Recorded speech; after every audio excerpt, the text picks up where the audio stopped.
Force क्या करता है, उस बॉडी के स्टेट को चेंज कर देता है, ये करने की कोशिश करता है, ठीक है, इसी को हम फोर्स करते हैं। और जब फोर्स आप अप्लाई करते हो तो उसके कारण क्या होता है उसमें, या तो वस्तु जब मोशन में रहता है, गति में रहता है, तो उसकी गति कम हो जाती है या उसकी गति बढ़ जाती है। दूसरा, जब कोई वस्तु हमारा किसी खास डायरेक्शन में अगर वो गतिशील होता है, अर्थात मोशन में रहता है, तो आप फोर्स लगा के उसकी मोशन गति की डायरेक्शन को क्या करते हैं, चेंज कर देते हैं, ठीक है। तो ये आपका क्या है, फोर्स है। और फोर्स क्या है, फोर्स हमारा किसी भी ऑब्जेक्ट के शेप एंड साइज को चेंज कर सकता है। क्या कर सकता है वो, शेप और साइज को उसका चेंज कर सकता है। यही मेरा फोर्स होता है। जैसे अभी समझिएगा, अगर एक बच्चा जो है हमारा, वो ये टायर को जो है ना, वो क्या करता था, मतलब दौड़ा रहा था सड़क पे, ठीक, ये आपका सड़क है, ठीक है, इस पे ये फोर्स अप्लाई कर रहा था ना। तो ये क्या कर रहा था, ये टायर जो है ना गति इस डायरेक्शन में कर रहा था ना। लेकिन बच्चा अपने फादर को यहाँ पे देख लिया है ना जी। बच्चा क्या करता है, जो फोर्स लगा रहा था, वो फोर्स तो लगाते लगाते फादर के सामने लगभग पहुंच गया था, लेकिन एक फोर्स उसने लगाया, हाथ में लिया, टायर सीधा हो गया, है ना जी। देखो यहाँ पे दो चीज हो गया ना, एक तो पहले उस फोर्स के कारण उस ऑब्जेक्ट का क्या हो गया, वेलोसिटी डिक्रीज करके लगभग जीरो कर दिया, अपने हाथ में लिया तो, है ना। उसके बाद उसका डायरेक्शन जाने की किधर थी, टेंडेंसी उधर, अब उसको किधर लेके चल रहा है ना जी। तो ड्यू टू दिस फोर्स, है ना। तो यही हम बोले, फोर्स हमारा क्या करता है, किसी ऑब्जेक्ट के डायरेक्शन को भी चेंज कर सकता है, ठीक है। तो आइए इसके बारे में थोड़ा सा लिख लेते हैं। फोर्स क्या है, फोर्स क्या है, इट इज ए पुल और पुश, है ना, व्हिच कैन चेंज और try to change the state of an object, है ना। इट इज ए पुल और पुश, है ना, which can change or try to change the state of an object when it is applied on object, है ना। जब कभी हम क्या करते हैं, किसी ऑब्जेक्ट पे अप्लाई करते हैं, when it is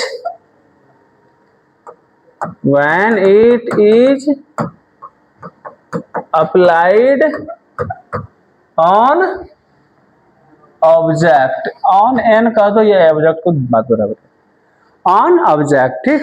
क्या हुआ, it is a pull or push which can change or try to change the state of an object when it is applied on an object, है ना।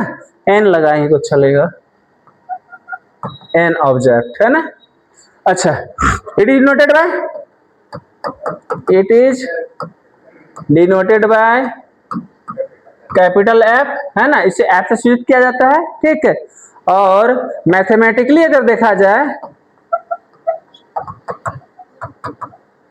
मैथमेटिकली फोर्स एक्चुअली में होता है क्या, हमारा force क्या होता है जी, एक्चुअली हमारा न्यूटन के सेकेंड लॉ से अगर देखोगे तो क्या होगा, the rate of change of momentum is known as the force. The rate of change of momentum, momentum क्या होता है, m इंटू वी, है ना। तो यहां पे हम लिख सकते हैं ना, the rate of change of momentum. क्योंकि आपको first law, second law, third law आपको नहीं पढ़ना है मोशन का, ठीक, आपको सीधा मैकेनिकल इंजीनियरिंग का टॉपिक पढ़ना है ना, इसलिए मैं यहाँ पे डिफाइन कर दिया, अदरवाइज मैं यहाँ डिफाइन नहीं करता। It is the change of momentum, it is the, क्या लिखा जी, the rate of change of momentum of an object is known as,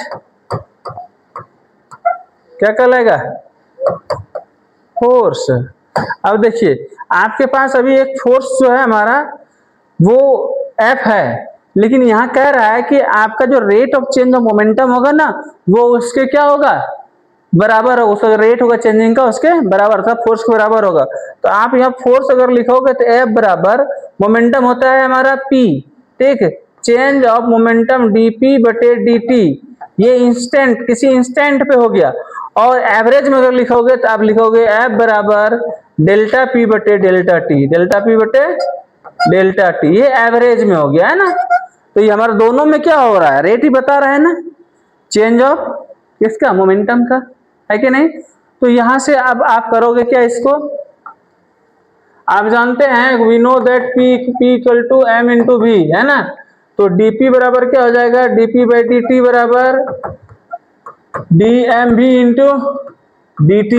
और अभी आप यहाँ पे इसको अलग अलग कर लीजिए, अलग अलग करने से कोई फायदा नहीं है, आप सीधा इसको ऐसे बोल दीजिए कि सर अभी थोड़ी देर तो पहले आपने पढ़ाया था कि मास कभी चेंज नहीं होता है, तो यहाँ मास मेरा कांस्टेंट होगा, कांस्टेंट टर्म क्या होगा? बाहर निकल जाएगा ना।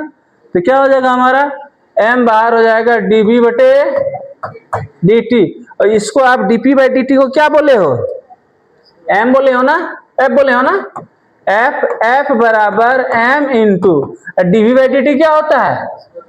Change of velocity with respect to time is known as the acceleration, m into a। तो f बराबर क्या हो गया? m इंटू a हो गया ना। कि मैथमेटिकली हम लोग जो लिखते हैं इसीलिए लिखते हैं f equal to m into a। किसी को दिक्कत क्या? नहीं ना। अब यहाँ पे आती है इसका SI यूनिट क्या होगा? SI यूनिट क्या होगा? मास का क्या होता है? केजी होता है। इसका क्या होगा? मीटर पर सेकंड स्क्वायर। और CGS यूनिट क्या होगा? सेंटीमीटर, तो ग्राम सेंटीमीटर सेकंड माइनस 2। और इसका डायमेंशन क्या हो जाएगा? डायमेंशन हो जाएगा MLT माइनस 2।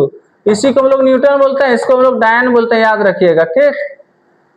इसको ब्रैकेट में रख दीजिए। तो F का विमा क्या हो जाएगा हमारा? MLT माइनस 2 का विमा है जी। समझ में आया क्या? इतना सारा तो वहां भी पढ़ा के लाए थे आप लोग को, ठीक है। अब हमारा types of force. Contact force समझते हो? कॉन्टैक्ट फोर्स, कॉन्टैक्ट फोर्स क्या होता है? वह फोर्स जो क्या होगा किसी वस्तु पर तब जाके अप्लाई करेगा जब वह वस्तु और लगाने वाला माध्यम, फोर्स जो लगाने वाला माध्यम है वो दोनों क्या हो जाए? एक दूसरे के फिजिकली कांटेक्ट में हो जाए। जैसे ये टेबल को मुझे हटाना है तो मुझे यहाँ से एक फोर्स लगाना हो, लग रहा है फोर्स क्या? अरे हम फोर्स तो लगा रहे हैं, बहुत जोर से लगा रहे हैं, लग रहा है क्या? और जोर से लगाए, हम लोग 4-5 आदमी मिलकर धक्का दे रहा है, हम लगा रहे हैं, लग गया। अब कब लगा? जब ये बॉडी और वो body both are in contact, है ना। जब दोनों कांटेक्ट में आएगा तभी फोर्स लगेगा, अदरवाइज फोर्स नहीं लगता है ना। Then that type of force is known as the contact force, है ना, फिजिकली कांटेक्ट, है ना। When two objects are in physically contact then the force is acting between them is known as the contact.